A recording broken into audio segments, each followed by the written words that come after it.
being able to see it from that 10,000-foot view. I think you're right. I agree. I've watched them all too. I think Carolina's defensive line is as good as any in this league, and that's what the Sooners get to face this weekend on their home field. It's the best. I was doing the afternoon show here in Atlanta on 680 The Fan, and we talked a lot of college football, and of course, the best defensive lineman on the team is a Georgia Tech transfer. So it's a little bit of a sore subject around here. Although, like as I always remind people, it's about 95% Georgia, 5% Georgia Tech, and a ton of other SEC fan bases that are out here.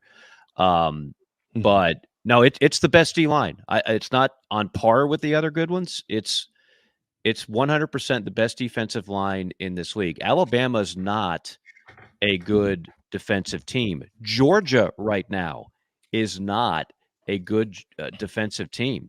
South Carolina is, again, all three levels. I mean, I don't know where the weakness is. They're just all making plays on defense. And I tell you, I think Texas has a really good offense. I think Vanderbilt's got a very problematic offense. I don't know if Carolina's faced the top three offenses per se in the SEC yet. Georgia, of course, is in that conversation. They don't play Texas or Georgia.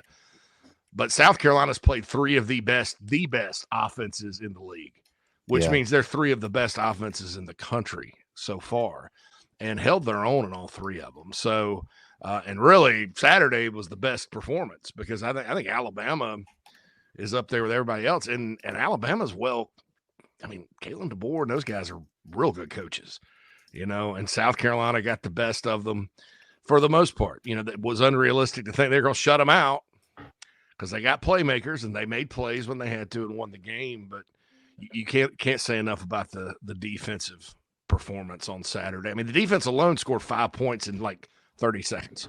Yeah, I know. Yeah.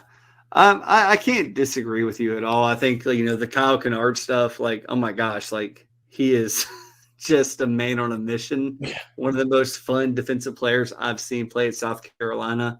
And I love Jadeveon, and he made great moments, but one of my, buddies is Eric Norwood, and he kind of reminds me of Eric Norwood, just always in the backfield doing something to disrupt something. Do you think he's going to break the sack record, Alex? I mean, if he stays on track, I think he's got a really good chance, which is kind of crazy to think about that he could, potentially do that and be at South Carolina for 1 year and have his name up in Williams-Brice Stadium for, a sack record. So, and when you think about that, when you think about, what South Carolina's going to have to do in the transfer portal, that they'll have quite something to sell in the transfer portal to edge guys to say, hey, Kyle Kennard came in here and had a season where he saw his draft stock rise, and there's his name right there up in Williams-Brice Stadium. So, and then plus you got Dylan Stewart on the other side of you. So, I think. I think it just gives Dylan ammunition to say, I want to take Kyle Kennard's name off the rafters. And to Dylan Stewart's point right there, he's not getting enough. His stats don't do justice for how disruptive he's been so far. I think that a lot of that is he's always he's a lot of times he's the one who's forcing the pressure. That's where somebody else is going to get the sack because of the pressure that Dylan Stewart forced. So, I mean, he's lived up to that 5-star reputation and even more so far, and I don't expect him to slow down. That's the beauty of getting pressure on the quarterback, though, guys. I mean, how many times? I'll take you back to the Spurrier at Florida. When they lost and their offense wasn't working, that's when the other team dominated the Florida O-line. Remember those Florida State games? They hit them late in that one. But the Nebraska game, they got waxed, and they couldn't. Nebraska just crunched them. And that's an elixir for especially if you're South Carolina and you got guys like Kennard and Stewart and a bunch of DBs that swarm and hit you on the perimeter. That hadn't always been the case around here, by the way. And then linebackers like Debo and I'll say Demetrius Knight for the purposes of being fast. I mean, that defense can fly. And so you're not – they're slippery, and they swarm, and they can hit – and the tackling has gotten a million times better around here. Win. Brent Venables has spoken on the Gamecocks and had very high praise for both the defense and quarterback Lenore Sellers. He went on to say about South Carolina's D, quote, "That's the best defense that I have seen them have since I have followed them closely. So for well over a decade, they're really good. They're fast, they're long, they're explosive, they're disruptive, and they're deep. They're playing at a really high level defensively. They outgained Alabama and Tuscaloosa by 61 yards, a team that just a couple of weeks ago was number 1 in the nation. They had 4 sacks, 9 tackles for loss against a bunch of highly regarded offensive linemen, backs, and tight ends.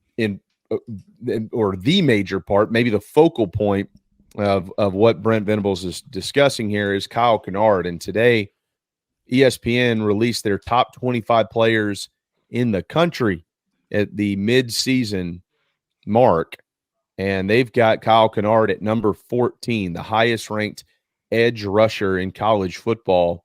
ESPN says Kennard has picked up right where he left off at Georgia Tech as part of a talented and disruptive South Carolina defensive line. In his first season with the Gamecocks, the 6'5", 254-pound fifth-year senior has blossomed into one of the nation's best pass rushers. He is tied for second nationally with 11.5 tackles for loss, including 7.5 sacks, and he had his way with the Alabama offensive line last Saturday with 3 tackles for loss.